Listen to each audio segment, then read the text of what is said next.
Hey, Bobby's back in the country. Woohoo! Say, kid, yes. What time is that? What time is it? It's that time. Does anybody really know what time it is? It's coming on, it's coming on, it's coming on, it's coming on. Some don't even care. I've been pretty good about knowing at least what date it is, although sometimes I miss the day of the week.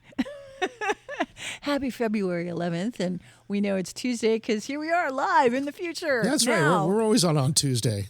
That's it. But when you might be listening, who knows? But that's our time mark, and we're sticking to it. Future Tuesdays. Right. All right. So, Bobby, welcome back.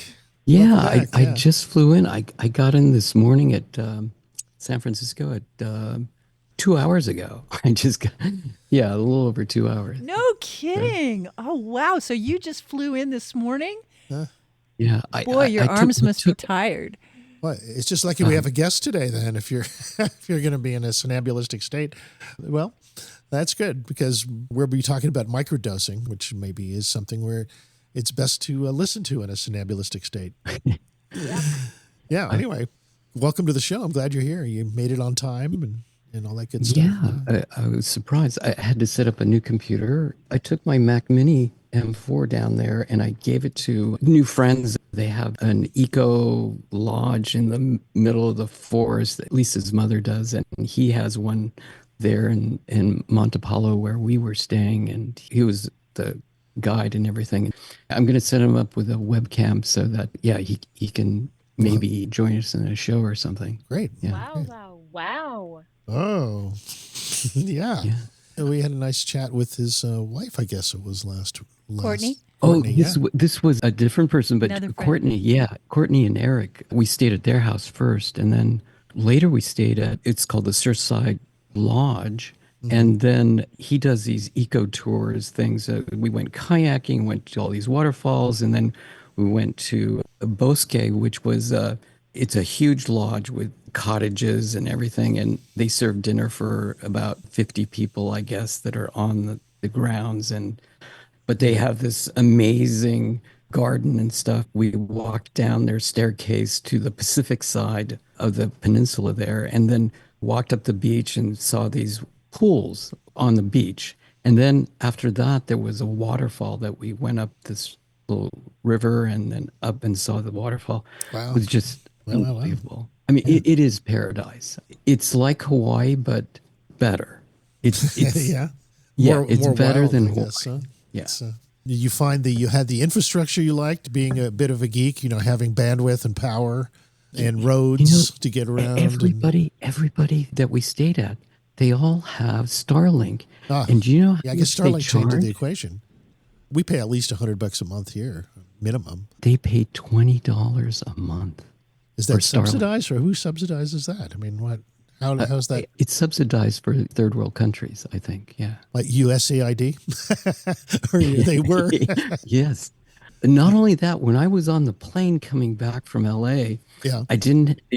When you leave the airport, you still get T-Mobile cell service, right? Yeah. And then when you're up above the water, all of a sudden it switches to Starlink connection, and so you can do SOS stuff or text. Yeah, right now. They're running a big promo right now where anybody who wants to can sign up for Starlink texting from anywhere in the world. Well, that's not the full service, but just for free texting. I think that's what Bobby's talking about there, that you can access the texting service free on T-Mobile, AT&T, and it's a promotion. Verizon phones. They advertised on the Super Bowl, so I guess it's good for a month or two. Yeah. Well, they said that it starts with texting, and then it'll move to full bandwidth capability fairly quickly. Right, but that part won't be free, I don't think. No, they're going to charge for that. Yeah.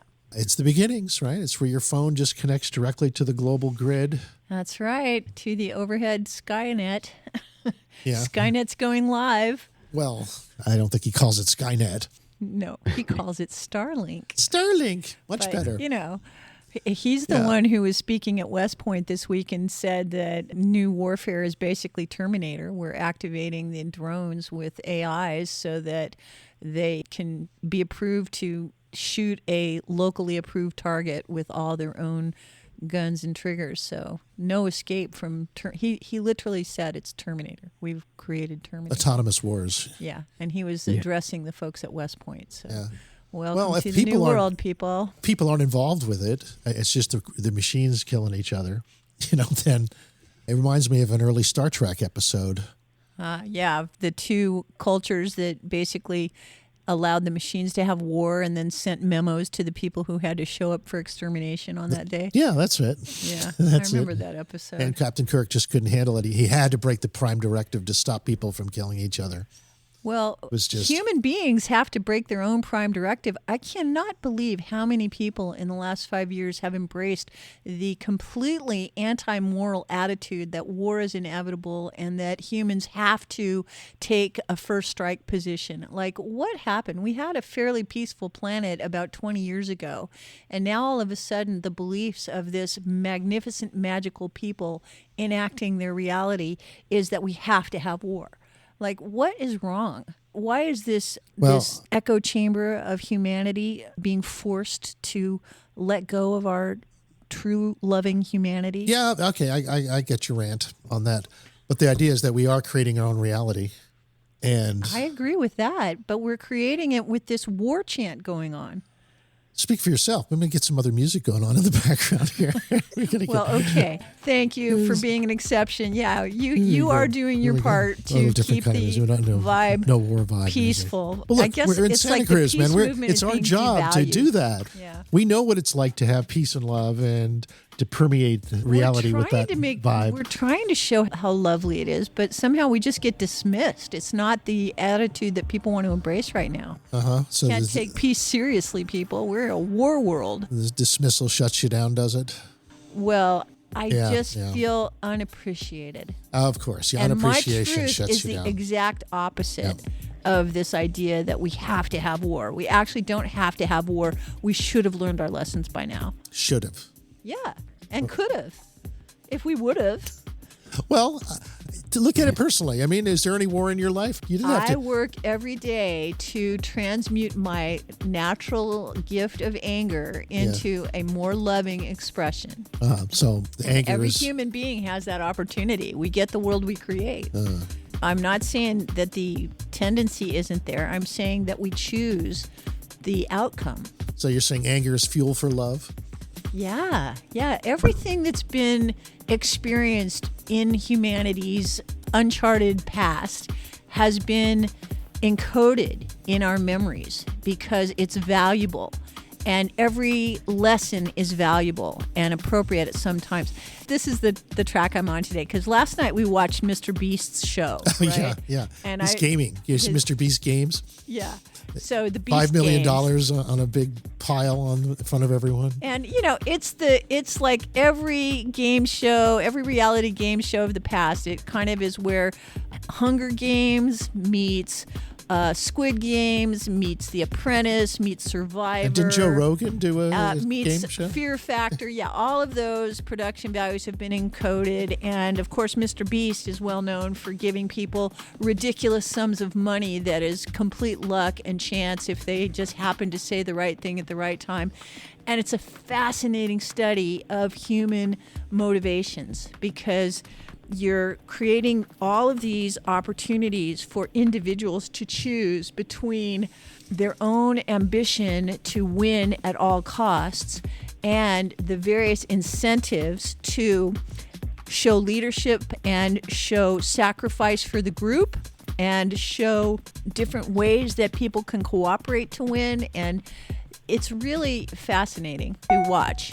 So I just have to say, Mr. Beast, you yourself are pretty suspicious, but you're very likable. The show is not a cringe show. It seems like a lot of fun. Yeah, but so it was far. inspired by the Squid Game, which was kind of dark, don't you The think? Squid Game was horrible. Yeah. It was horrible. And of course, some of the promos make it seem like the Beast Games have the potential to be horrible, like the Hunger Games have the potential to be horrible. Yeah. But so far, they're still pretty benign. It is definitely game. And it's just very interesting the way that people do it, have yeah. to make choices about who they are. The tagline was 1,000 people fight for 5 million. Yeah. Yeah. But they narrowed it down really fast. Yeah, sometimes it's not fighting. I mean, there's different ways that you can win or lose, and a lot of the game is setting up opportunities for people to commit suicide so that they're not part of they're not the winners, but they're doing it for the team. You know, even though the team is 100% their competitors. So, Yeah. you know, it's sort of going to weed out the people that aren't lucky or aren't competitive. Yeah, so for TV tips, consider the Beast games. Right. Psychologically interesting. Yeah, very much so. Yeah. So, and you know, they give you a link that you can go to during the games if you want You want to win some money. stick your name in the hat for $250,000. I think he just gives you the money, actually. It's not like you have to earn it. Yeah, no, that's what Mr. Beast is famous for, showing up and telling people, hey, I've got $1,000 for you in this bag. Here you go. And they're like incredulous. And sometimes they break down because it's a miracle. And sometimes they're like, oh, no, I can't take that. And then he convinces them that they should. And, you know, it's been the source of his very popular YouTube channel. I thought it was very interesting, too, Beast. about how he was using bribery. He talked about it, bribery to get people to do things. And that's exactly what's in the news this morning with Trump. Yeah, Trump is And relaxing the laws on international bribery. He's Yeah, like, now what's join that? the human race, America. Everybody else is using it. Let's use it too. It's not bribery. It's how things work. Bakshish. Yeah, bakshish. That's right. Let's bring it out of the closet instead Yeah. of behind closed doors like only criminals do it. Let's just acknowledge everybody does it, and let's do it ourselves. Well, we used to. I mean, the idea is that that's the way the world used to work, and America was trying Moral to get high beyond ground. corruption a little We bit. don't high do moral ground, bribery. right. Yeah. We do debt-based economies and inflation. Well, No, seriously, because part of the thing is that the cultures that do bribery are, for instance, a lot of Islamic cultures that don't do usury, right? So they don't create interest on loans. So money Which is a huge thing not in the so West, yeah. prone to inflation. Yeah. And you basically show your value during the transaction, and you make a transaction that people say yes to. And that involves bribery, but they're very upfront about it. They're not keeping any secrets. It's built into the cost of doing business. yeah. So here you go. Mr. Beast just takes it in the most raw form, where That's right. you're literally are bribed to rat out on to flake out on your team. And do you have integrity when you get a special advantage, but your advantage means throwing your team under the bus? That's a really you get extra interesting money for that. situation. Yeah. And what's fascinating is how people resist that sort of thing, and Yeah, some people really. There was this fascinating game where the 60-person teams had selected their team leader to compete against the three other teams, and the team leader basically had to not take the bribe. And the bribe was going up and up and up and up until it got all the way to $1 million. And after the team leader was chosen by the team for having integrity and promising the team that they wouldn't throw them under the bus, the team was confronted with the fact that once the leader was up there and the game started, the leader was going to be able to keep the money and stay in the game, but the rest of his team would be removed. So, basically the leader didn't have the same incentives as the team. He just could take the bribe or not, and it was about whether he was going to kill his teammates or not. Yeah, eliminate them. Yeah, so... Yes. Well, isn't that TV fun these days? It was really fun. It was really gripping. So, if people like games, it's really that's true. important for people to see, that's the remember difference all this is a game. Sonny and Bunny and me is that she plays games all the time, and Yes, I love games. I don't. I used to believe that gaming was the way to save the world until The Apprentice, really, because I didn't really appreciate the whole win-lose aspect of games. Like, okay, once you're a winner, you get everything, and once you're a loser, nobody cares about you. That doesn't go with my basic liberal progressive nature. I think that we're all humans. We all need to take care of each other all the time, and games should be fun. And of course, winning is great. But you can't make losing such a horrible thing that there's no good sportsmanship, and then you punish the losers, That's from what I understand it is, if this is a simulation, then isn't it all games? Yes, well, what's your version of the simulation, honey? Which part of it are you playing? Only the real parts. Are you a non-game player? Are you a player? Yeah. in No, the we all real have our sim? preference sets. We all have our preference sets, and we're all adding it to the mix. Yeah. And that's what makes the simulation unpredictable. There's so many inputs and so many variabilities. Yeah, it's like the weather. Yeah. In fact, it's more complicated than the weather. Yeah, and people who believe that they're creating their own reality, they probably get 5-10 times as much influence on the game. Yeah, because you say yes to those things that amplify your ability to influence reality. And if you don't believe that you influence reality and you think that you're powerless, then you say yes to things that turn you into a powerless victim. You know? Instantly. Your beliefs will actually be amplified by the world around you because it's that kind of world. Okay. And on that note, what else you got for us, my darling? I think we'll go from this inner realm of psychology of because we'll be back to psychology with we'll our be guests doing a lot real of psychology, soon. but let me switch over to the most interesting thing in the outer universe, and that has to do with the Says study Dr. Future. it has to do with astronomers discovering Kipu. Kipu. Yeah. Kipu. That sounds like it's from Hawaiian or something. Or is that, what language is that? Peruvian. Oh, it's Peruvian. It's the newly discovered Kipu. It's a superstructure in the cosmos in which galaxies group together in clusters and clusters of clusters. Yeah, superclusters are the Guinness Book of World Record holders of the names of the largest physical things that are known. Superclusters, galaxy superclusters. So That's right. This is news about the biggest of the big. That's right. Of the That's right. material world. Clusters and clusters of clusters that it spans about 1.3 billion light years across. And number of stars. Unimaginably And that, big. 1.3 billion. Mm-hmm. And you know how many stars are in 1.3 billion light years? Can't say I do. 200 quadrillion. Woohoo. 200 quadrillion star systems. Mm-hmm. And our Milky Way is like 400 billion. Oh, gosh. Yeah, A mere 200 dwarf galaxy quadrillion. by comparison. Yeah, solar masses. Well, superclusters aren't really galaxies. They're kind of like constellations of galaxies. Yeah. Right? They're arms of the giant structures that are the skeleton of the universe. Yeah, Right? yeah. They form some kind of giant, interesting structure. I always thought they kind of look like nervous systems. Well, they're created. Our understanding them is formed by the By what we know. map of the red-blue shift. Right? I think red means that Going the away. stars are going away from us, and blue means the stars are coming towards us. And so in our measurement of the distance between us and the stars, we separate out the ones that are moving away from us, and we say that they're all in the same cluster. And the ones that are moving towards us are all in the same cluster. So it's really two clusters, a red cluster and a blue it's cluster. sort of, the red cluster and the blue cluster are moving in different directions from each other. Away from each other, huh? Conceivably, they're moving away. They're moving different directions from us. So are we in the red cluster or the blue cluster? We're in the middle. We're in the center. The Watching reds it are happen. coming towards I see. us. The blues are coming towards us, and the reds are going away. That's right. Yeah. Okay, so we're in the middle. Yeah. And so tell us more. So I was all excited when I heard of the Laniakea, which was discovered in Hawaii as the big, giant supercluster that we're in. Yeah, this is bigger.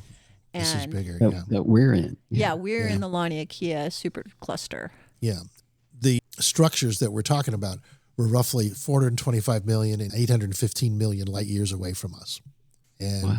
yeah, it's fairly big.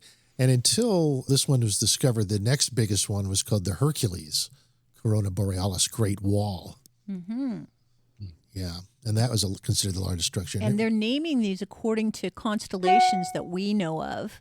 So this Great Wall cluster is between Hercules and Corona Borealis, right? Two constellations. Yeah. was a synchronicity. I've been doing research into Hercules, right? Hercules came up in another interesting well, context this week. Yeah, I was learning about our solar system, and I've been studying Galileo, and I've been studying a lot of the history of the naming of the parts of our solar system. And I learned about this thing called the solar axis, which is, if you think of our solar system and all of the planets out to the edge of the Kuiper Belt as our solar sphere, our heliosphere, just like our planet has a north-south pole that is the center of our rotation around our axis. Our heliosphere has a pole in the center that is I think it's about 60 degrees off of the center of our Earth's pole. But the heliosphere pole is the direction the North Pole is pointing towards the constellation Hercules, which is the direction that our solar system is moving around the Milky Way. Like, we're pointed towards the constellation Hercules. So it's right in our sights. That's our solar axis. If you took our solar axis, if you took a ride along the solar axis out to some constellations, it would go to the Hercules. It would go towards Hercules. So they would be on our plane. What would we look like from their point of view? Do you think they'd... Pretty invisible, I'd say. Yeah, they'd hardly notice us. I mean, if we're working on the plane of the ecliptic. Once you get out to Jupiter, we're just a little blue dot, right? As Carl Sagan said. It's like they're looking at Saturn's rings right from the side, and you wouldn't hardly see anything. That's right. We go invisible way before the edge of our heliosphere. Man.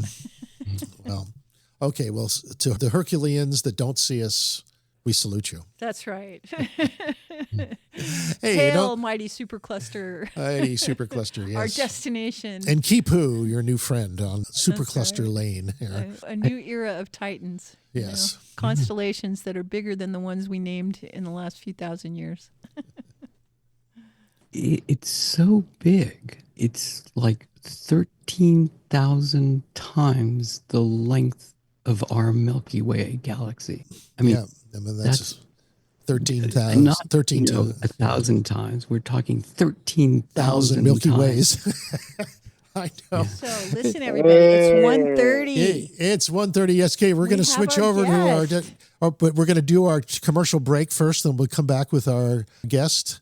And we'll be talking about microdosing and all the things associated with that topic. All right. Stay tuned, folks. Happy Future Now with Santa Cruz Voice. Looking forward to talking to Jordan Gruber. That's right. Stand by. Right back.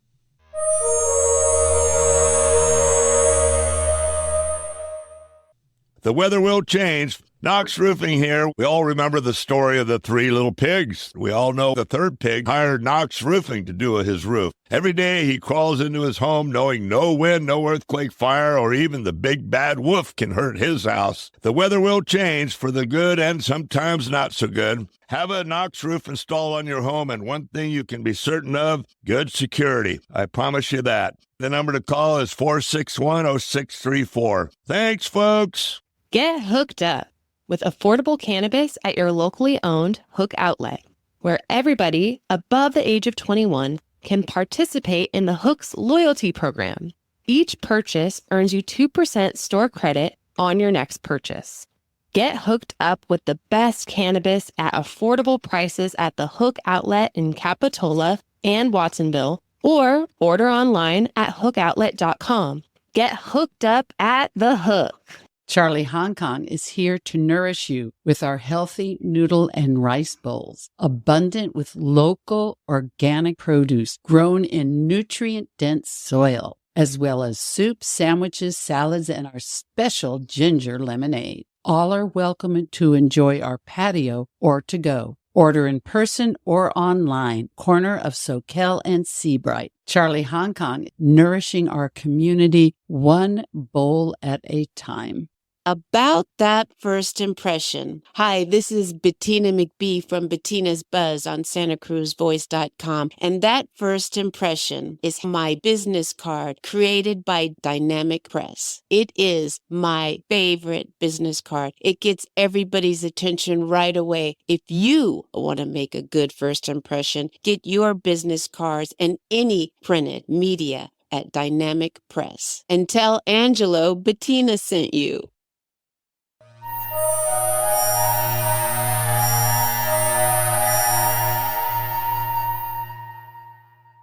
Welcome back, everybody. Hello, hello, hello. Hey, Everybody's everybody. unmuted.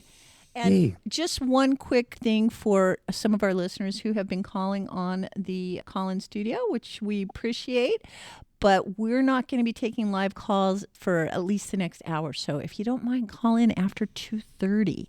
We'd be happy to take some live questions then, okay? Appreciate it. Yeah, thanks for calling, and stay tuned. Okay. You'll like this next topic. Yes. So why don't you go ahead and introduce our dear friend and distinguished guest? Yes.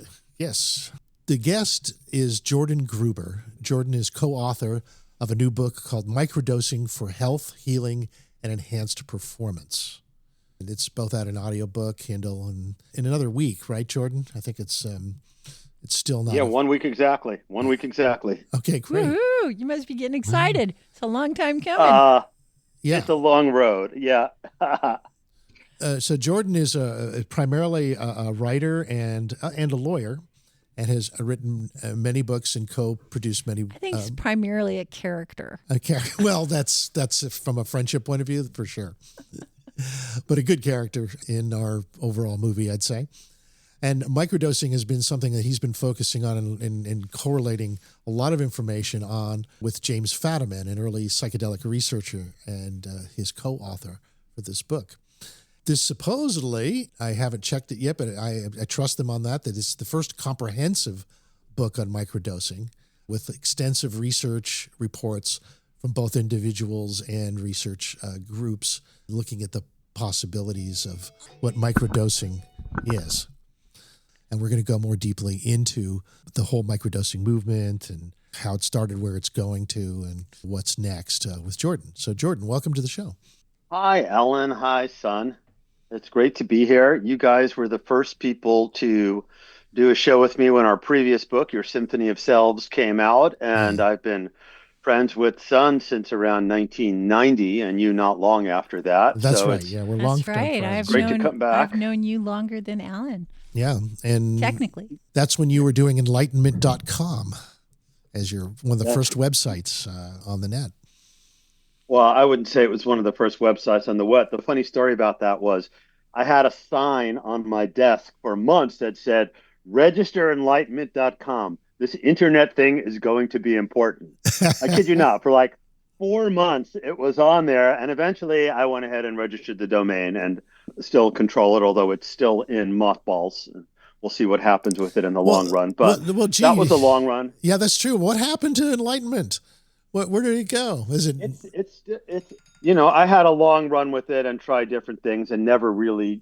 It didn't work out after we did that first ever interview with Ken Wilber. Yeah, and I was selling rebounders and other things. So, but the good thing about it is that one of the things that it did was it cemented my relationship with Jim Fadiman. I had met Jim in around 1990 in a psychedelics conference. And one of the things that I started coming over to his house to talk to him about, and he only lives a mile and a half, so I could bike there. Yeah, nice. He would give me advice on enlightenment.com and what I might be able to do with it. And so that was one of the reasons we became better friends at that point. Gotcha. So yeah. That was part of this whole thing. Brought you into this current dance. Yeah, and I would say that the fascination with enlightenment is something that has drawn a lot of people to the current topics, such as microdosing and alternate states of consciousness, chemically and otherwise induced. And I would love for us to talk about a lot of those things, which you've covered in your book. Yeah, I'm glad you guys had a chance to look at it a little bit or hear it. So it's, it's funny. We don't directly talk too much about. Well, it depends how you define enlightenment, right? What is enlightenment? It can be so many different things. So if it means making people more regulated so that they can be kinder to themselves and the people in their life, then microdosing leads to enlightenment. But from what I can see, there's a lot more focus on medical issues as to its importance, such as depression. Depression seemed to be a big issue. Yeah, should we just jump right to the psychological uses of microdosing, or do you want to maybe give a little bit of background first so people have an understanding of the context? Let me give just a little bit of background. Yeah, how did it start? I mean, people used to take these drugs, mushrooms and acid. Well, indigenous people have taken small doses of substances we believe going back thousands of years, including children, women in pregnancy and birthing, that whole thing. Ah. So what we're talking about now is the modern microdosing movement, which was started by Jim Fadiman around 2010 after he heard about microdosing at a Santa Cruz Greek diner from Bob Forte, Forte. Bob Forte. And even though people have been talking about Albert Hoffman saying that he would take a small dose and walk in the woods and it was good for his thinking. Yeah. And Rick Doblin and people were talking with Hoffman at a meeting, and that, like, the idea was in the air, but nobody who was a vetted psychedelics researcher and psychologist had ever really looked into it. And in fact, for Jim, he had been in the psychedelic research sphere for 45 years, since Ram Dass gave him his first dose really in Paris in 1961. And in all that time, he never had even the slightest interest in very small doses, and neither did anybody he knew. They were interested in transcendent doses, or at least doses that would produce breakthroughs in business and science. And they did those experiments and they were amazed. But so nobody had this interest. So Jim started asking people he knew when in Santa Cruz, and where, he lives in Menlo Park, about their experiences with it. And then he started putting out this protocol that he kind of made up out of thin air, really, or not, intuition, called the Fadiman protocol, which is very conservative. And he started getting reports from people. And then a couple of reporters contacted him. They had heard about people coding in Silicon Valley using microdosing. And so it was kind of like a mimetic snowball, or a virtuous cycle. It kept gaining in signal strength, all the way up to Michael Pollan featuring him in his big How to Changing Minds, and Ayelet Waldman writing a book where without Jim, she probably wouldn't have gotten started. And so it's gotten a bigger and bigger signal. I think of it like in Dune, how the thumper is in the sand, and it's a regular signal that calls it. Well, Jim has been putting out a regular signal starting since around 2010, first with his associate Sophia Korb, and now more with me.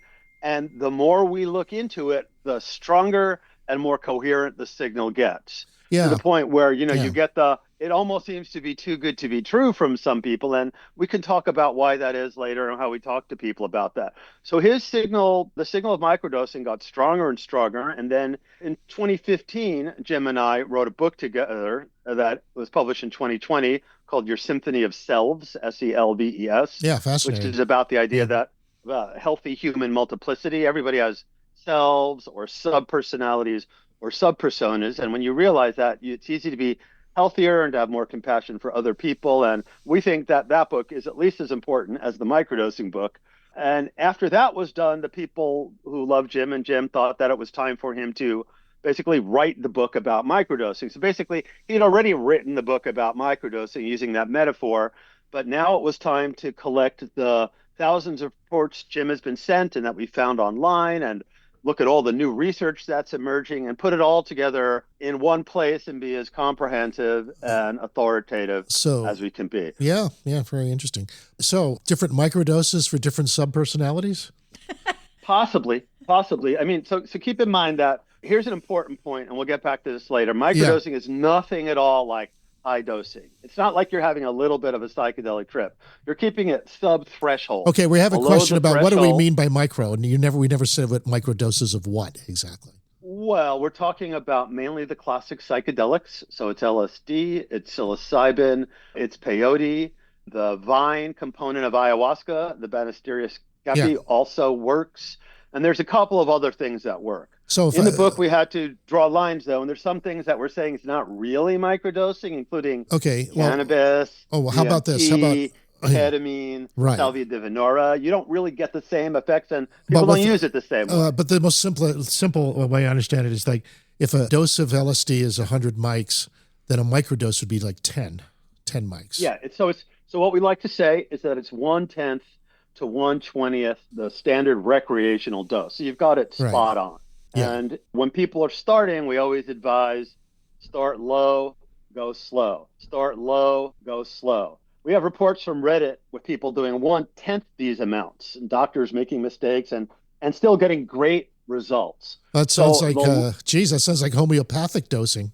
Okay, so don't get me started on this, but the thing about homeopathy is that when you get to the higher doses of homeopathy, You literally have less than one molecule of the beginning substance statistically in the potion you've got. Yeah. When you're doing microdosing, a standard dose of LSD is 10 micrograms, let's say. Yeah. Each of those micrograms has 1.54 quadrillion molecules of LSD in it. Holy moly. Which means about 15 quadrillion molecules. Your body has something like 40 trillion cells.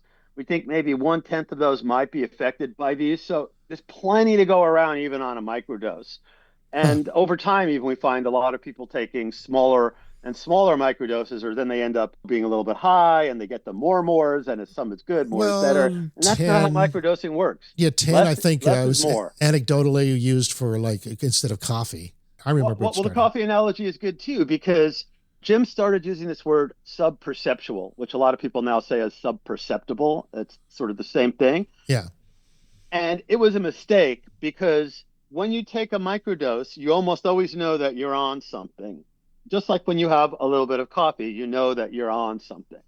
And one of the classic problems with all psychedelic research is they're very hard to blind. That's one of the reasons the whole thing with PTSD. Because you know you're on it, or you know you're not. You know it. Yeah, you can sort of feel it, but feeling that you're on a little bit of something is very different than having visual distortions, auditory phenomena, mental kind of ideations that you never normally happen. If you're on a microdose, you have no qualms about having your ordinary day.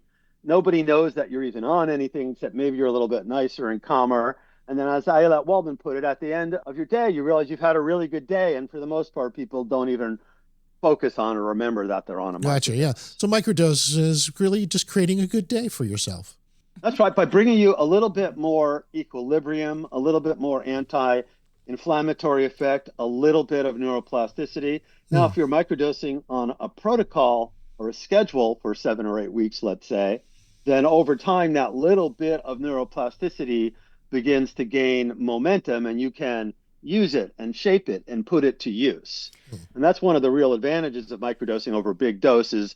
There's so much all at once that it's hard to know what to do or stay focused on. You mean like learning something, like learning an instrument or a language? Yeah, exactly. So just to go back a little bit, we're thinking that there's going to be 3 main benefits. The second benefit is the enhanced performance. So that's playing music, writing, making poetry, anything you like to do that's creative, coding, math, homework, any of that stuff. So what happens is, Andrew Huberman uses this analogy that a big dose of psychedelics is like you've taken a big lever and you've let loose this boulder in your mind. And that boulder rolling through your mind is neuroplasticity. So with microdosing, you're using much smaller levers to reduce a much, it's just a little rock. It's not a boulder, but still it's rolling through your mind. And if you do it every third day, let's say, after a while, you're going to get used to it and know how to use it. And you're going to have the time to incorporate it while you're practicing the piano or whatever it is that you're doing, and including the whole realm of sports. Apparently, there's a lot of movement for long-distance runners. We learned from Ben Greenfield that they are very much into it. Yeah, I think it was one of the things I noticed in some of the reports in your book were people having the attention for it. Like they'd have much longer attention span to learn how to play a flute or a language. Yeah, they were less impatient. Yeah, one guy was watching Norwegian YouTube videos over and over again. Or just the general times. Point of people with ADHD, right? Norwegian. I mean, they can't focus. They're much better able to focus with just a little bit of microdosing. Yeah, now what's that all about? Right now, aren't drugs like Ritalin used for that sort of thing? Or in the book, we call out 5 or 6 things in their own chapter as being like, these are the big news ones, and ADHD is one of those. So yes, in the United States, children as young as 3, and there's about 80,000 of them right now, are prescribed Ritalin, which, as you know, is a pharmaceutical. So it has the sort of side effects that you can't just go off it right away because it will really mess you up. Yeah. What people are saying is that with microdoses, they're more easily able to first taper off and then not be on substances like that. And they're getting similar results without having to take this pharmaceutical. And that brings us to kind of like jump a gun. Go ahead. I was saying that also in that category would be something like Adderall, wouldn't you say? Well, yeah. I mean, but Adderall is a pharmaceutical. Right, Adderall right. will have And side very effects. popular with students in cramming for Oh, exams. super popular. In fact, we talk in the book about parents whose kids are already really basically healthy and don't need it anymore. And when their psychiatrist or psychologist told them it was time to take them off now that they were in college and doing so well, the parents said, if you take them off, we will fire you and mess you up because this is an advantage for them now. So, yeah, Adderall is a strange thing. It helps a lot of people and for the right person in the right combination, I guess. But our general perspective is that if you can do something that is more natural, that doesn't have these side effects, that doesn't give you problems if you try to go off it, and that naturally brings you into a state of equilibrium and self-regulation and increases focus. And maybe it's because you're feeling better. Maybe it's because of some of the anti-inflammatory effects.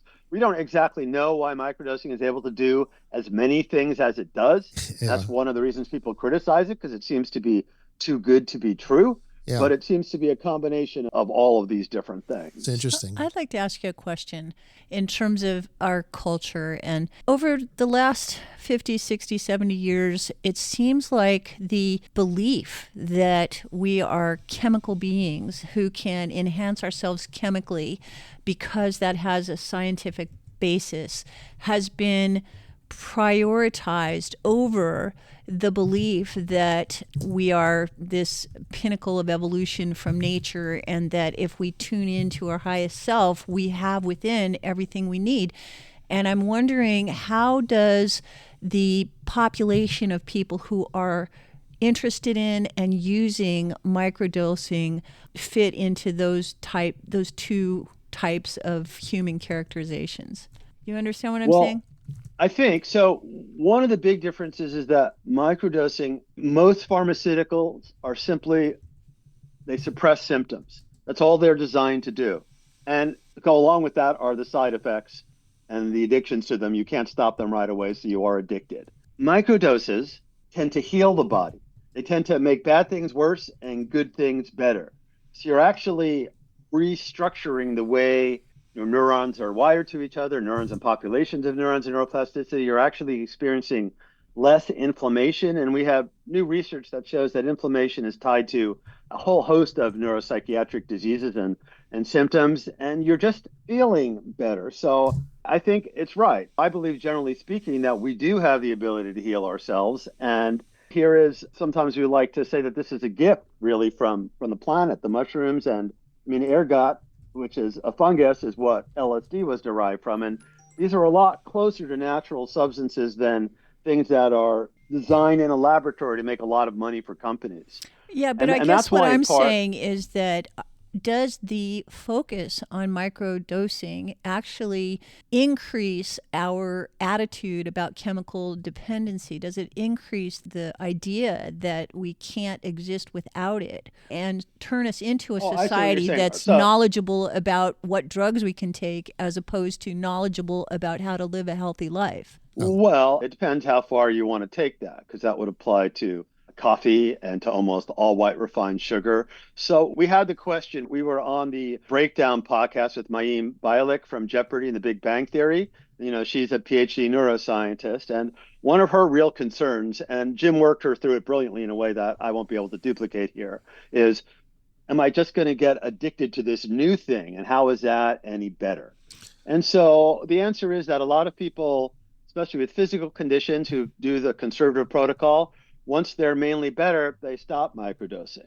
There are some people who are taking it for depression who, when they stop forever. Other people tend to go back because they need the additional support. So it is a support mechanism. In theory, we can do everything all by ourselves, up to the reductio ad absurdum of being a breatharian or maybe being a Jain. And the Jains don't last very long when they get really old and in their senior practice, right? Because they're not taking any sustenance in. So I'm okay with microdoses because human beings of psychedelics, especially the classic ones, and maybe some of the mushrooms like Amanita muscaria as well, because it is natural. And if you take it in these very small doses, it doesn't really impact your behavior. There are no side effects. And I guess the risk to reward ratio, or the reward to risk ratio, is very high. Most people who take microdoses, if it doesn't work out, either because they don't really feel any difference or it's a little bit too much, even with the really low dose, they just stop. And that's the end of it. We don't actually even have any cases that we know of where somebody with schizophrenia or bipolar or something like that took a microdose and freaked out, and that was the rest of their life was ended. No, it doesn't happen. Let me just ask But you. will it take you? Will it connect you with the mushroom gods, though? We've got just about 5 minutes, and we've got go 2 for questions a break. from the audience also. And I have a quick question, which is, what is your most successful example of someone using microdosing, and what is your least successful example of using microdosing in the research that you did? Oh, that's a hard question. Yeah, it's a long one. You read through, well, here's an example. We published for the first time a lot of information from the Mothers of the Mushroom survey done by Mama de la Maico and Naomi Tilson and others. And we have about 10 pages of that in the book. And now they have their whole own website up. And when you read through that, there's almost zero research in the world and zero studies, even like this one, where you're just asking people for the results about women taking microdoses while they're pregnant, while they're breastfeeding, and early parenting. So when you read through this research, you get occasional people who said some of their sleep was disrupted or they were afraid legally that they could lose their child. But overwhelmingly, what you're hearing about how much better their postpartum depression was or there was none, or how much better their mechanics of latching with their child, how much easier they're connected to all of their children. It's overwhelmingly clear from the stories that some people occasionally do have problems with microdoses.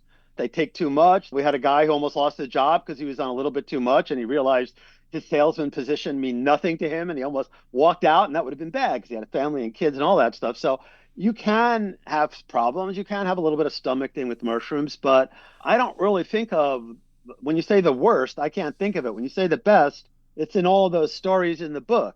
It's people who say things like, I'm back. Finally, I'm back. Or cluster headaches, or migraines, or pain relief. There's so many in so many ways. And then there's the whole performance side. I know microdosing has definitely helped me. Yeah. Working out and other things. So, all right, so Al's got a couple of questions from the audience here. First of all, texting. Gabs wanted to bring out the idea that pharma medications don't actually cure disease except antibiotics. Right. They just suppress symptoms. Yeah. And they're designed to make money, which means to keep you on them forever. unlike mushrooms now. And the great thing that Jim loves to point out, when you look at like ADHD meds and depression meds, the companies have no long-term data whatsoever on how successful the meds are. Well, that's the other question, by the way. That is your question is, how does microdosing compare to SSRIs? SSRIs for the right person in the right situation can be incredibly helpful. And a lot of what they do, microdosing seems to do naturally and in a gentler way that, once again, doesn't produce side effects and make you addicted to the drug. I think one of the things I remember in reading your book was that SSRIs mute the more ecstatic, happy vibrations of human experience as well, and that that doesn't happen so much with the microdosing. Exactly. SSRIs mute all of your experiences and emotions. In fact, I tried Prozac once for like 13 days and was riding my bike and thought, this is interesting, but I don't feel anything and I don't want to be like that. And I quit forever. Yeah. When I was quitting the law and figuring out what to do with my life. To a deadening experience. That's the thing. Microdoses, right. It brings people back. It's that sense of equilibrium. Yeah. They feel better. They feel more joy. They feel more connected to nature, to their own symphony of cells, and to the people in their lives. It's a healing vibe that makes you better. And the amazing thing is that such a little bit on such a conservative protocol to make a real difference over time. And that's why we wanted to put the book out, because Jim was in possession of so many stories. And, now there's also a subreddit with 280,000 people. I mean, the word is out, but word has not been out in this concentrated a way. Now, I've heard about microdosing maybe for 10 years now overall, but it's I can't say I know of any major tomes on the topic. And my understanding is that you're looking at this as being kind of a guidebook for it as well. Is that accurate?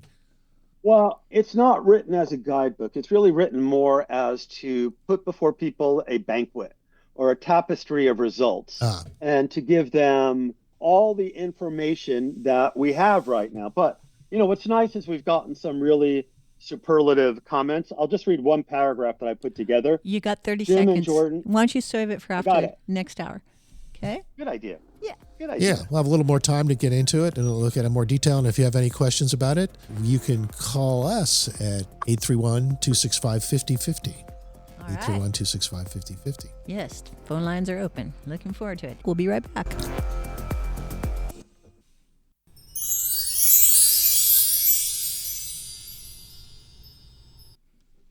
Hey, welcome back, everybody. We're here with our guest, Jordan Gruber, and we're talking about microdosing and the new book that he and Jim Fadiman are coming out with in about a week's time. Microdosing for health, healing, and enhanced performance. All very interesting areas. Health, healing, and enhanced performance. And when we went for the break, we gave out the phone numbers, so we've got some live callers lined up. And also you, Jordan, were about to give us a brief little outtake from the book so that you could expand on that idea. I want to answer Bobby's question a little bit more. Bobby asked about MDMA and research being done by Dr. Gould Dolan from, about critical periods and open windows and how neuroplasticity functions. Well, first of all, this was with MDMA, and MDMA isn't really on the palette for microdosing. It's not a good idea. It doesn't work. So it's not really comparing apples to oranges. Well, that's a very important topic. Yeah, what drugs work best, or what substances work best with microdosing? I guess would be a good. Well, this was hard, but just to finish what Bobby asked, yes, it's that there's a lot of things that we know that macro doses might make a really big difference to people.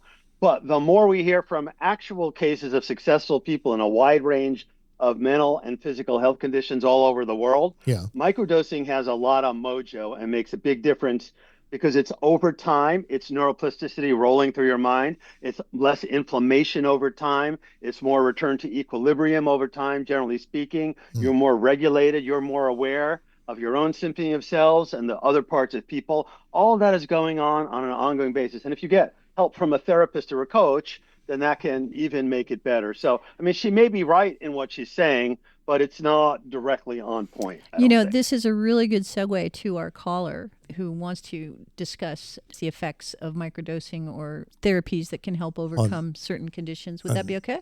Yeah, on bipolar. Its effect on bipolar. Okay, so let's say hello to Bruce McHenry. Hi, Bruce. Hey, Bruce. Hi, Bruce. Hi. Hey, there you are. Yeah, so of course, when you're microdosing, I think this is very powerful because psychiatrists have got that as one of the 4 classes of drugs that they can use to treat people.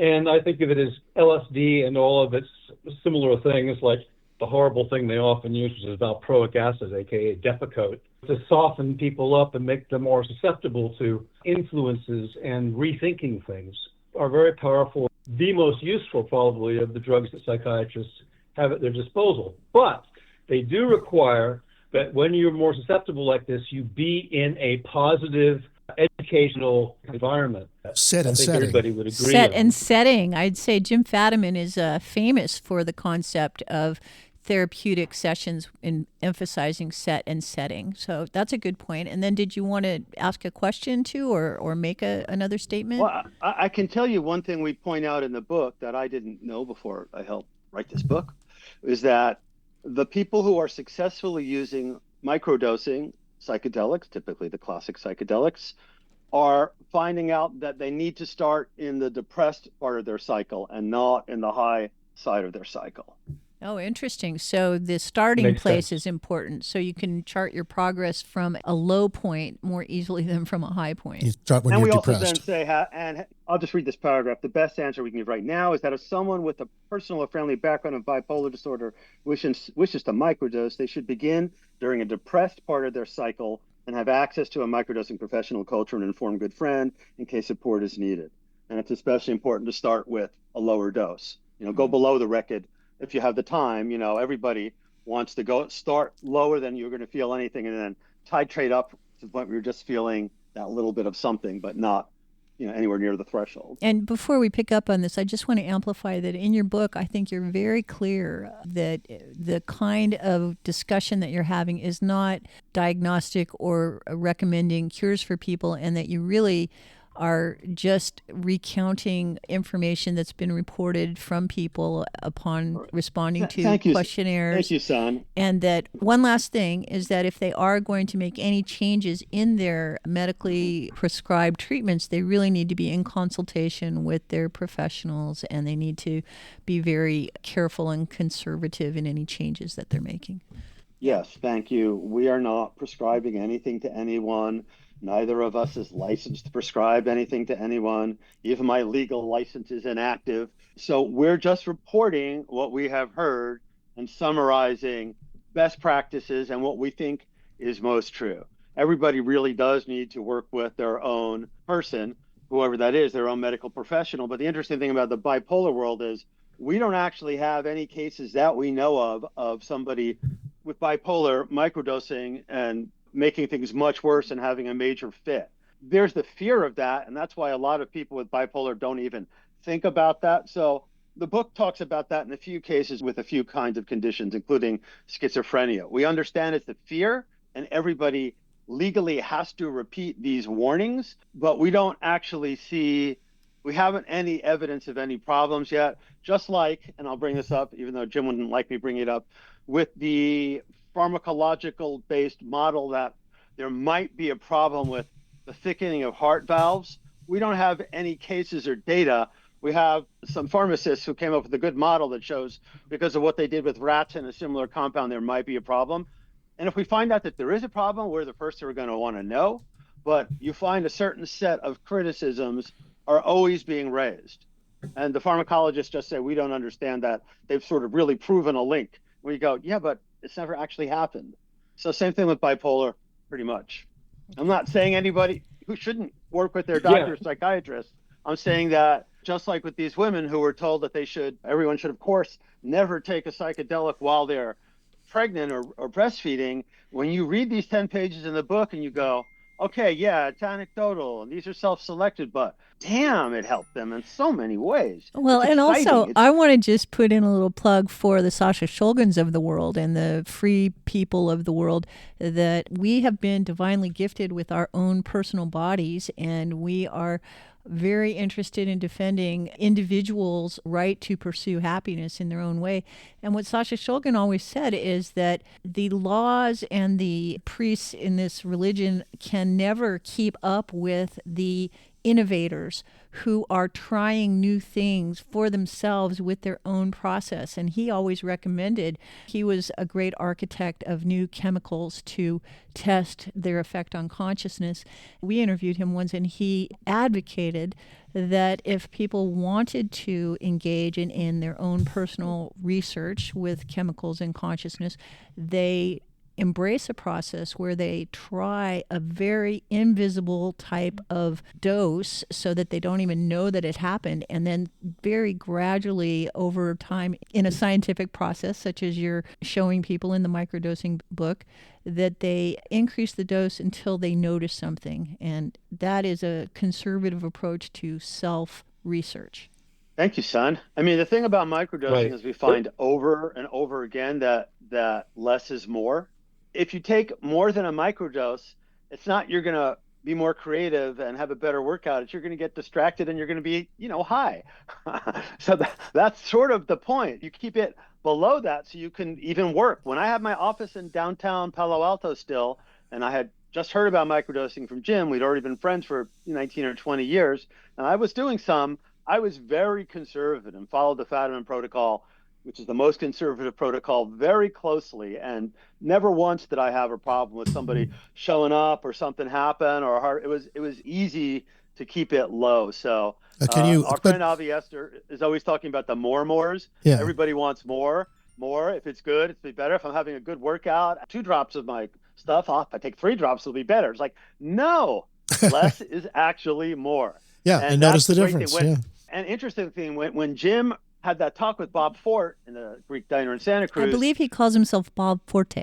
Really? Yeah. Oh, his forte is his forte. Okay, that's good to know. Easy to remember. He's in love now anyway. We're not exactly sure what he said, but he didn't say 10 or 15. He said like 50 micrograms that Hoffman would take and walk in the woods. But because Jim is conservative by nature, he reduced it way down to a level that previously had been Microdosing was first invented in the 1980s, actually, Yeah. by a guy in Berkeley named Vivid Rose, who was giving out 10 micrograms of LSD to people like the Berkeley Public Orchestra, and people were having amazing experiences. And most of what he said was on point. Oh, wouldn't Are Sasha, you microdosing now? But wouldn't Sasha Shulgin have invented No, actually, microdosing? today's an off day. I mean, well, I don't know. I mean, because he'd have again, his explorers group would have to figure out what effective dosages were for various psychedelics, so they would know what a sub-threshold level was. They would be going through taking one microdose on the way to going to a more interesting dose. They wouldn't be stopping at the microdose, taking 1 or 2 days off in between, going for a period of 7 or 8 weeks, and then taking a little time off. Well, it's a different paradigm because in one, you're in a discovery protocol in an unexplored frontier. In another, you have some kind of a reference because of the community of people who have experimented with it of what's normal. Yeah, in fact, one of the most important sets of information in the book is the recommended microdosing ranges. Like for psilocybin, we reduced the recommended range from 0.4 of a gram to 0.3 for a couple of reasons. And it goes down now to 0.05 or 50 milligrams. And you want to start slow, especially because there's more inherent variability in psilocybin and how it's going to affect you. LSD, if you've got it, is simpler to dose because its strength doesn't depend on how healthy your stomach and liver are. Its strength doesn't depend on which type or cultivar of LSD you have. There's different cultivars of mushrooms, and some are 3 times as strong. Yeah. And so LSD isn't like that. You know what it is. So mushrooms are a little bit trickier to get the right dose, which is why you should really start really low. Yeah. Now, are there prepackaged forms of this available now these days? Is this becoming more available? Because people wonder about the right dosage and what's reliable, and how do you handle those issues? Well, sure. So first of all, let's keep in mind that some microdosing agents that are effective are legal. One is the Banisteriopsis capivine. Another is Amanita muscaria, the red and white Christmas mushroom. You can go to reliable websites and get what you want, and it will be legal, and it will be the amount they say, and you can rely on them. What I've seen happen a lot of in the last 5 years is that people who cultivate mushrooms end up making little capsules. Like one friend of mine has purples and beiges. The purples are 0.25, the beiges are 0.125 grams. And depending, for some people, they only need a beige. Some people need a purple. And that's what people are using. So that's how I think most people are microdosing mushrooms, but all you really need is a scale. But you have to remember that the funny thing about microdosing, it's one of those words that people are using in 100 different ways that we didn't intend and we don't agree with. And we know we can't stop it. This is how language actually works. So people talk about microdosing cannabis, not really. Microdosing coffee, I guess if you want. Microdosing marriage. I mean, people are just talking about Ozempic. Oh, yeah. Ozempic. Microdosing we have an article on is that. The latest. Yeah. There are so many things. And so we're not talking about that. We're talking mainly about microdosing the classic psychedelics and a couple of other things, including Amanita, which is also legal everywhere in the U.S. but Louisiana. So with the legal stuff, I think it's easier to find stuff that you can get and you know how much you're getting. With the mushrooms, it's still out there. And, these things are still Schedule 1, federally illegal everywhere. And yet decriminalized here in California and various places. It might be decriminalized, but if you ran into a federal marshal, he could arrest you. It's not going to happen, but so you got to be careful. Yeah. We're going to see this changing. And also another thing that's changing this is that in Canada right now, which I like to call Canada, there's at least one governmentally approved sort of equivalent of the 3rd or 4th stage experiment going on where people are doing at-home microdosing for depression.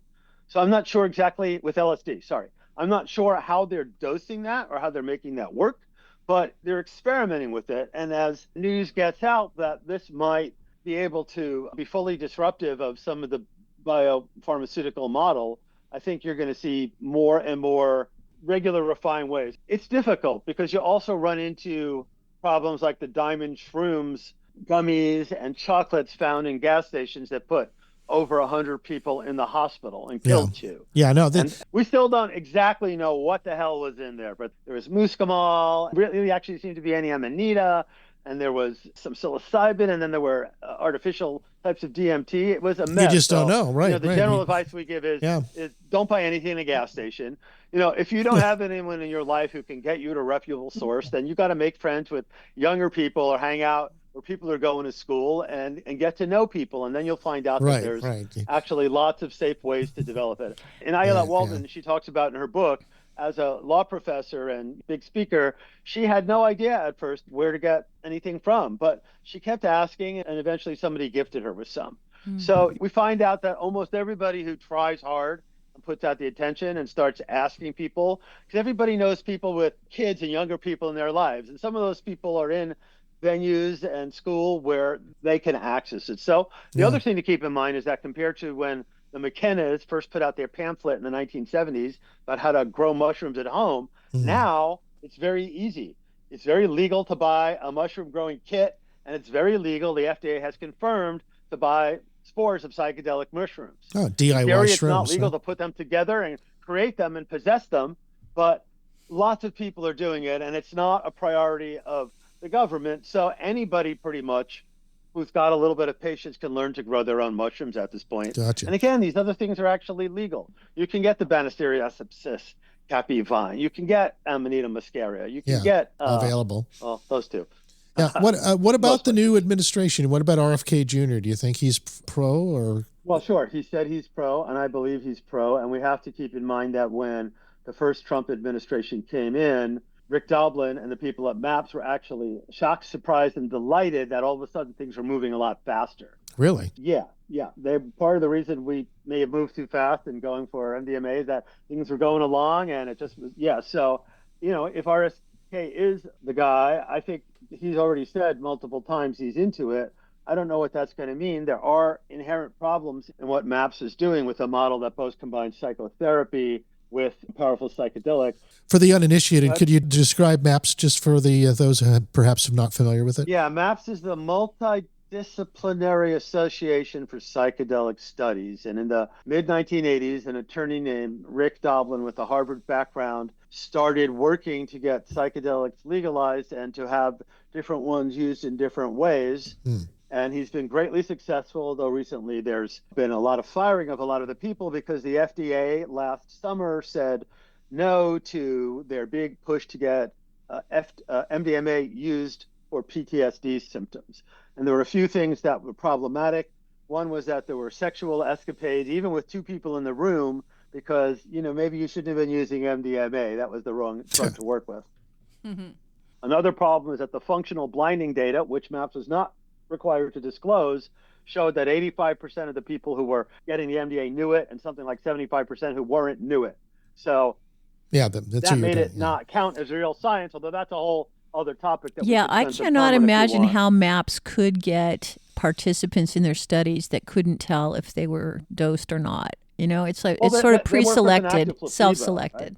They have active placebos, and they try to mimic what you'd be experiencing. No, but that's not what I'm saying. I'm saying like any person who's experienced MDMA is going to know whether they just took a placebo or not. And maybe people they had who MDMA are virgins. Yeah, well, I would say most people want to just do something that works for them. What about San Pedro? San Pedro is very interesting. That's another one of those things it's perfectly legal to own the plant. Yeah, I know a lot of people who do. If you extract mescaline from it and are holding it in your hand, you could be arrested anywhere in the United States. That's really weird, but that's the case. It's actually a really nice substance.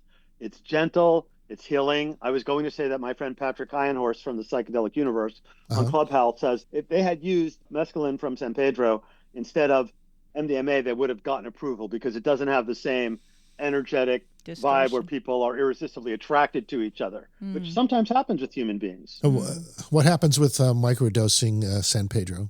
Well, it's the same thing. I mean, it's an SSRI, right? So it's working on the SSRI system. It's gentle, it's healing. I mean, I haven't had that much experience with it. I'd say it's in the ballpark. Something else to remember is that when they've done research on whether you could tell if people have taken LSD or psilocybin-containing mushrooms, most of the research shows people really can't tell a difference.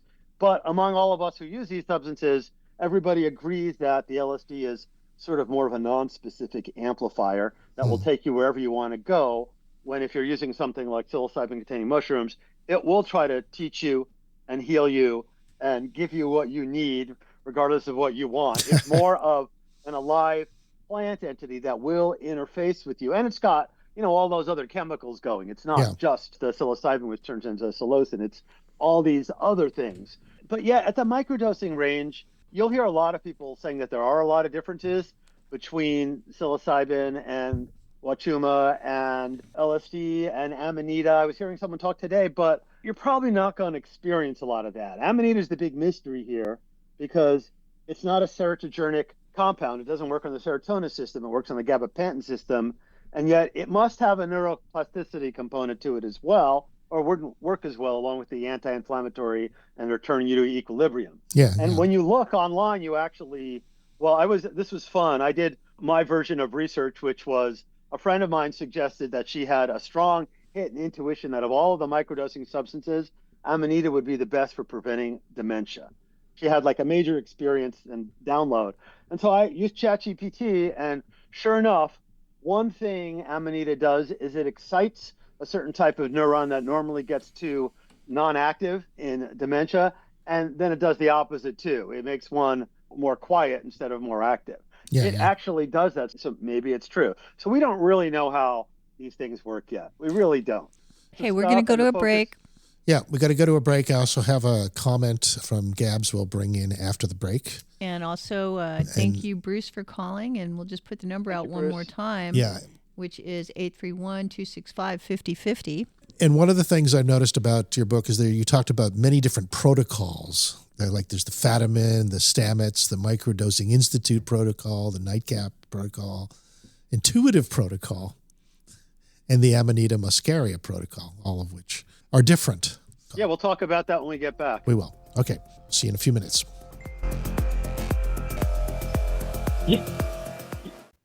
Get it done. You can get that project done this week in the quiet of a satellite Santa Cruz workspace, and the space is free through Friday the 14th. So grab your files, computer, and even the dog if you want. There is free coffee, lots of quiet, and even an attendant to tend the door. Yes, you can get that project done this week for free in the quiet of a satellite Santa Cruz workspace. For details, call Satellite Santa Cruz at 831-531-2300. 531-2300. The quiet and the space are free, so get it done.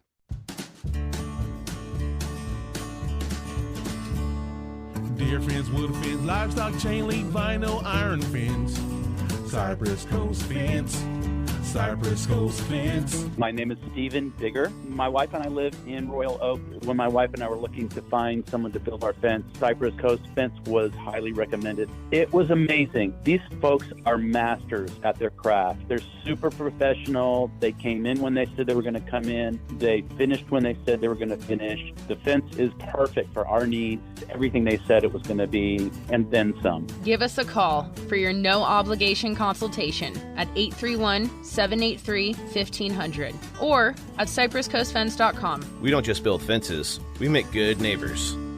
Deer fins, wood fins, livestock, chain link, vinyl, iron fins, Cypress Coast fence, Cypress Coast fence.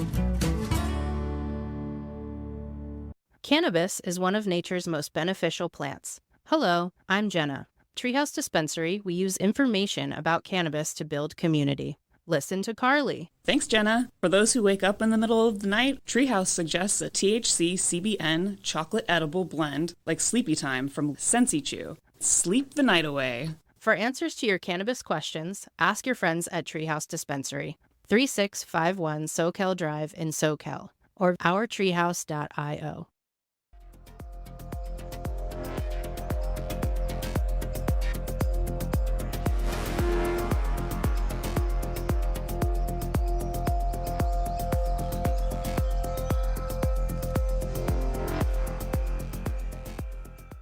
Okay, we are back, and we're talking to Jordan Gruber about microdosing.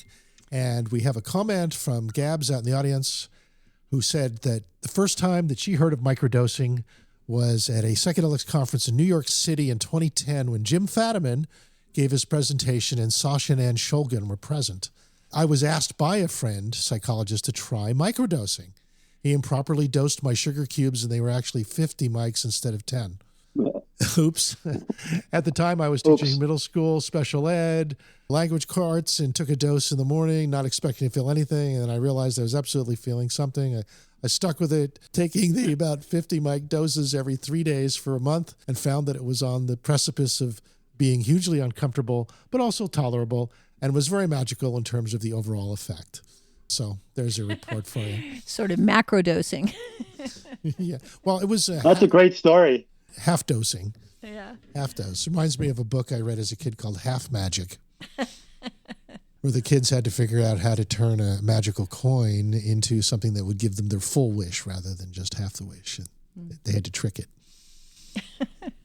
You wanted to talk about protocols, right? Yes, I want to mention the protocols. I also have a question from Bruce, who's still on the line here. Let's do the protocol, and then we'll talk to Bruce for a minute. So learning how to microdose properly for yourself is a little bit like learning to ride a bicycle or learning to ride a car. It's helpful if you have someone there to help you get going and to teach you the basics. And that's why we recommend to people that we have this hard-won knowledge of the different protocols, and which really means schedule and what the dosage looks like and why it's important to take time off after, a couple of months. Yeah. We have all that known, and I recommend that everybody follows that, including the injunction: start low and go slow. Why not? If you have the time to titrate up just to the point where you're feeling just a little bit, but not a lot, that's the perfect point. So the way people do protocols, a lot of people will start with the Fadiman protocol or the Stamets protocol, which I don't think is as good because it involves taking material day after day after day and then taking a few days off. I think the way Jim's got it paced is a lot better. And what happens is after they do that for a while, most people then eventually either are doing like every other day or 2 or 3 times a week when it's good for their schedule, or they just go to what we call the intuitive protocol. They sort of take it when they feel like it and when they want to. The only problem with that is it's really best not to go more than 1 day in a row, because usually you're still feeling it a little bit the second day. Whether you're not, then you then take another day off is another thing. But Jim Fadiman found out early on that people were really having the second day effect where they felt better. And later we even got research that showed that on the second evening, people had the best sleep by about a half an hour extra. So you want to be conservative when you start. I like Jim's protocol better because if you take it every, you're on day 1, you're off day 2, you're off day 3, you're on day 4. So it's every third day you're on. Okay, let me get this straight here. 11 times a month. 11 times a month. The Stamets protocol where you're on for 4 days and then you're off for 3. You're up to 19 days a month. 4 days in a row on, then take 3 days with no dose. We're really not sure. And he also, for a while, Paul was saying 5 days on and 2 days off. And Jim once asked him, well, which is it? And Paul said something like, well, you can't be too strict. So I feel like it's just better for everybody who's starting to be more conservative. The only argument that's sometimes made, for example, for Amanita, is that there is something, even if you're keeping the dose low, about taking a day after day after day that with mushrooms brings you to a certain threshold that works better, I guess is the idea. But I don't know of any research that says that's true. I think that everybody who's interested, especially in having progress on a health condition, and we have 35, from anorexia to zoster or shingles, we've seen interesting things going on, that everybody's interested in that would just start slow, be on 1 day and take 2 days off, maybe write down intentions and take notes or work with a coach if do better when you do something like that, or just get a friend involved in the loop so that you're slowing down enough to seeing if you're actually feeling better. Yeah, that's important to know how you're feeling and being able to monitor your. Do you monitor blood pressure, heart rate, things like that? I have a Whoop, and I'm aware of what my HRV is and when I'm sleeping well and when my heart rate's way up. But I don't monitor blood pressure, or I've never thought about doing any of that while I was microdosing. Okay, it says not essential. Okay, so just to reiterate, the Fadiman protocol was the dose on day 1, no dose on days 2 and 3, and dose on day 4. No dose on days 5 and 6, and so on. Right. Do that for 6 to 8 weeks and then take 2 weeks off. Right.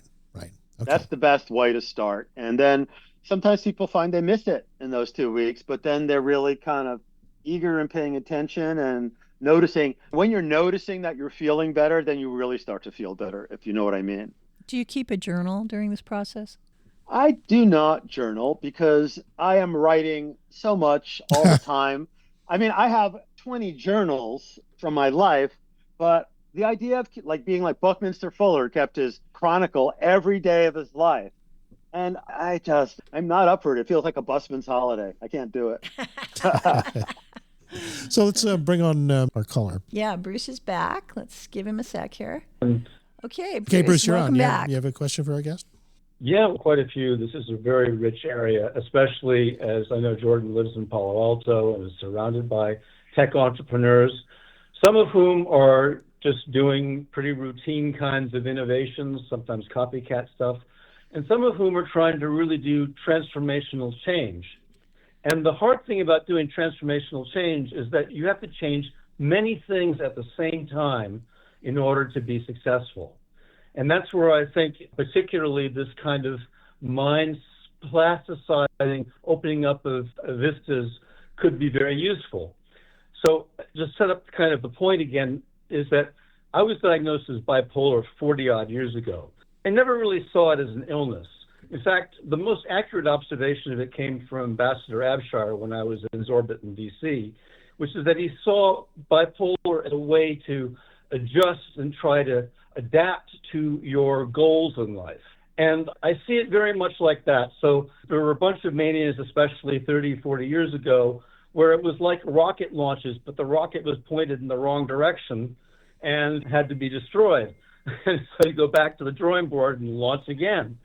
And so there were a lot of those before I got to an alignment which I think has got some chances of actually working. Still hasn't worked, no major launch yet. But I'm in an area which Al alluded to of transformational transportation technology and talking with engineers where it's very clear that people who are in the industry, in the car industry as engineers, that they have difficulty changing a bunch of parameters at once and imagining building something in that space. So in this particular case, I'm talking about electrifying the highways, putting a rail down on that inner lane, and making SUVs that could get 400 mpg E.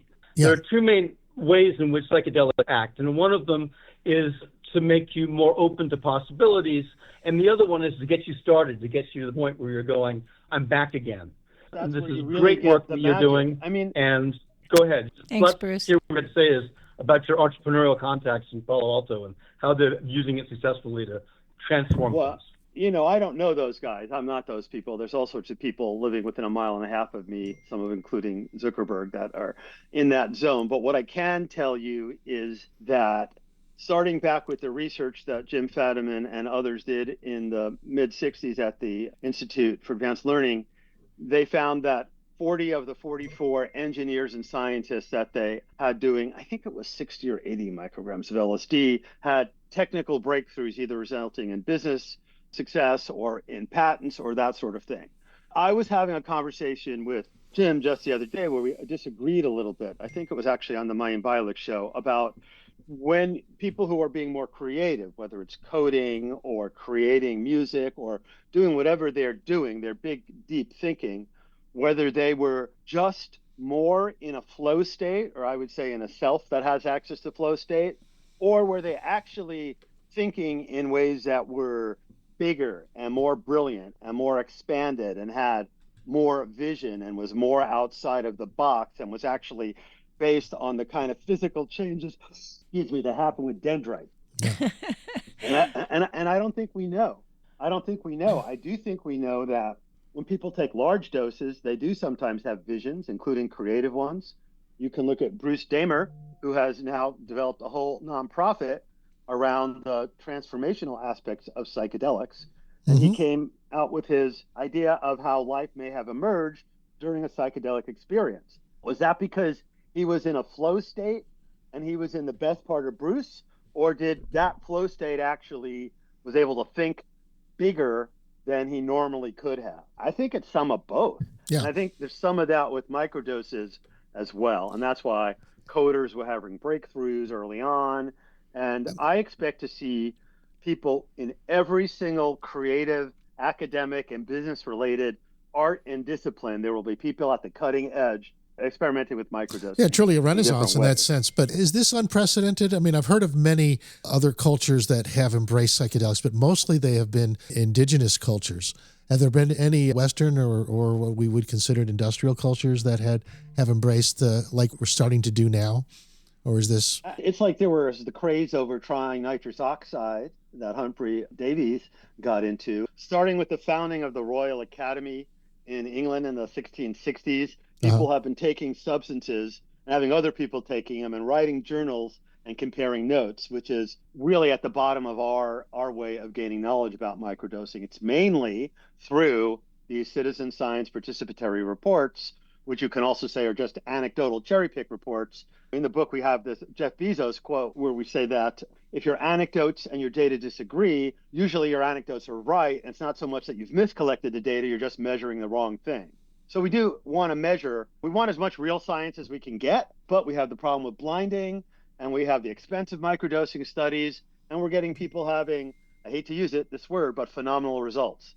So Can I use that's where it is. Can I use AI for this in some way? I mean, Oh yeah, we actually got our AI co-host to read the book for you. I did that too. Yes, I've feeded. Oh, you have an AI co-host. What'd they say? Did Yeah, they like well, I haven't played it yet. I just is processing that, but I was thinking that AI and microdose would be able to get the perfect microdose for me.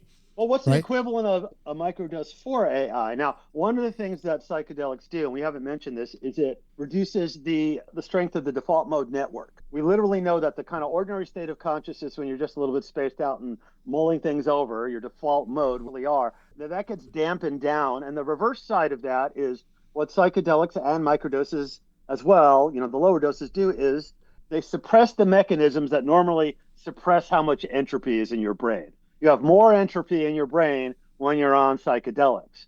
So that can be a good thing. And I'm wondering if there's an equivalent of that in coding for computers. Well, let's ask them because I've got an interactive. I fed them your book. They know everything you know about psychedelics. Okay. And keep in mind, this is local AI. Then they split it into a male and female archetype to talk about it. And they talk about your book for about 45 minutes. So I'm just going to play about a minute of it so you get a sense of it. And then we can ask them a question, that question you were asking about AI. Wow, this is wild. Okay, here we go. All right, let's dive in. Today we're looking at microdosing. Okay. Specifically, the potential benefits and, of course, the safety concerns. Right. We've got some fascinating stuff to unpack, including excerpts from this book. Microdosing for health, healing, and enhanced performance. Looks like a good one. And to help us make sense of it all, we have an expert with us who's been, really digging into the research and all those user reports on microdosing. Thanks for having me. So I know you've been doing a lot of research on this yourself. Yeah. But this book, it really goes deep. Oh, I bet. Some of the claims are, kind of mind-blowing, to be honest. Microdosing helping with stroke recovery. Whoa. Or even helping people overcome things like binge eating disorder. Interesting. And that's just scratching the surface. I mean, there's definitely a lot of anecdotal buzz around those kinds of outcomes. Right. We'll be looking at some of those stories a bit later. But yeah. Okay, I'm going to put it on pause. I'm going to put them in a beta mode now. Which is interactive. You got to send me the file and I got to listen to it. That sounded better than me. I'm into that guy. What's his name? We call him Larry. Or something Larry, is based on Larry and Mary. Like Leo Laporte. He's kind of a Leo Laporte kind of character. Okay, now they're really on the other side of the uncanny valley. I mean, they sound real. It's amazing how good they are. Isn't it? It's just remarkable to me. So expressivity. All the pause fillers, the uhs, and that's machines don't talk like that, but they do. So let's ask them a question about this. So what would you like the AIs? What would you like them to answer? They're poised to answer a question. Jordan, for you. What's your question here? I'll try playing for them. Oh, what's my question All about right, let's dive in. microdosing? Today we're looking What? at- I'll give you an example. Hey there. Hi. Want to share your thoughts on this? Yes. Can AI help me get the perfect microdose dose and substance? Help me nail that down. Okay. That's a really interesting question, and it touches on something we're going to talk about a bit later. Yeah, you're asking about how you can find the right dose and if AI can help. From what I understand, AI is not quite there yet in terms of guiding you perfectly. But the book we're referencing does highlight that some people are finding guidance with coaches or communities. And that you really do need to be your own best guide when figuring out your dose. Like, you should be paying close attention to the effects and adjusting as you go. We'll dig more into that idea of adjusting your dose as we go along. But let's get back to our plan here, where we were discussing... Okay. Do you have another question you want to ask him? Yeah. What do you want to ask? That's an example of interactive AI that's read your book. I'm stupefied. I love it. They sound so knowledgeable and amazingly real. Could I ask a technical question? Yeah. Okay. Let's try that. Go for it. If it's a combination of neuroplasticity, anti-inflammatory effects, is this too complicated? And returning to equilibrium, that is why microdosing works for so many things. How is it that Amanita muscaria also works, even though it doesn't work on the serotonin pathways? Okay, that's a fantastic question. Let's unpack this. Yeah, you're hitting on some really key points here. So you're right that many benefits of microdosing are linked to things like reduced inflammation. And this return to what's called homeostasis, or equilibrium in the body. Exactly. And while psilocybin and LSD mainly affect serotonin pathways, Amanita muscaria works differently. What's fascinating here is that Amanita muscaria primarily interacts with the GABA system. Which is a different neurotransmitter system than serotonin. Right. It's a whole other way to potentially achieve similar effects. The book actually mentions how this mushroom is being explored for those effects. And it's being explored for things like anxiety and relaxation, even though it doesn't work through serotonin. It really highlights how different substances can have overlapping benefits. And it shows that the body's response to microdosing is complex. It's more than just one single mechanism at play. This raises an important question about how we understand these processes. Okay. And also, we'll go back to real time now, but that's the interactive mode once again. Okay, I am gobsmacked. That's good to hear, my Palo Alto friend. Yes. Yeah, well, I don't think they could write this book yet, but they might be able to answer all questions from all people better than I can. And that's scary in a way. That's the profound aspect of AI, is that it's an aggregated community intelligence that speaks in a personified voice. Wow. Yeah. That's a Google DeepMind project. Yeah. Notebook LM. Yeah, LM. That's why we call them Larry and Mary. Yeah, go to notebooklm.com and you can play with it too if you have a Gmail account. I do. All right. Oh, shit. Yeah. No cussing. Yeah, and you can use it for... Oh, sorry. Too late. We're going to edit you in post. There's a bit, Okay. a bit horrified I'm just there, really kind of Jordan, by blown your away. reference to neurotransmitters, because the reference to neurotransmitters, Jordan, is, well, I've been pushed out here. No, you're there. You're there. Now, let's see. I wonder if there's any way of tying these two things together, which is, Bobby, the microbiome and the Lactobacillus roturi. Do you think that there's any segue between that and microdosing in terms of human health and potential? Well, the interesting part about Lactobacillus roturi, it actually produces serotonin in the gut, and it can be used to balance out bipolar disorder by balancing out more serotonin and evening out the rise and falls and the valleys of your bipolar symptoms. So that, and also there's research using methylene blue, and it has the same effect also with serotonin and dopamine, and it balances them out too.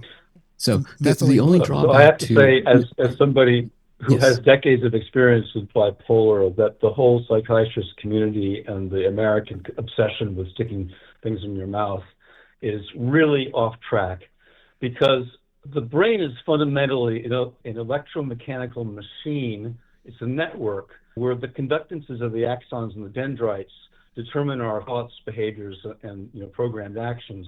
And what happens at the synapses of the neurotransmitters, you can modulate them in a gross way, but that's not the interesting part. And when it comes to bipolar, the best thing for regulation is actually self-regulation. It's following mother's basic advice when they put you to bed and say, okay, you're overexcited now, it's time for you to just lie down and stop eating and go to sleep. It's really that simple. Okay. Thanks, Bruce. When I hear research papers talking about neurotransmitters and this specific and that specific one being at play and being affected by this thing or that thing, I basically roll my eyes and go like, that's just researchers making noise and attracting funding. Okay. Thank you. Okay, I got a little input. We're in the final stretch. Okay, here. one more comment from Greg Panos down in Long Beach. He says, psychedelic use coupled with set and setting characteristics, thus legalization will be slowed until his companies are legally allowed to dominate an emerging market. Being as close to Trump as Peter is, Peter Thiel, I guess, he will influence legislation to keep this illegal. That's his fear. This is from an article in Mother Jones called, "Is this Peter Thiel-backed startup trying to monopolize the astral plane?" Politics in Mother Jones. Yeah, back to where we started. Enlightenment and microdosing. Can anybody own the astral plane? So where do you see this going, Jordan? What would you like to see happen? In 3 minutes or less. Yeah. Summarize your life's work. You want to become a millionaire from this book and then do another one that takes it to the next level? Well, sure. I would like to have a big commercial success and be able to buy a beach house.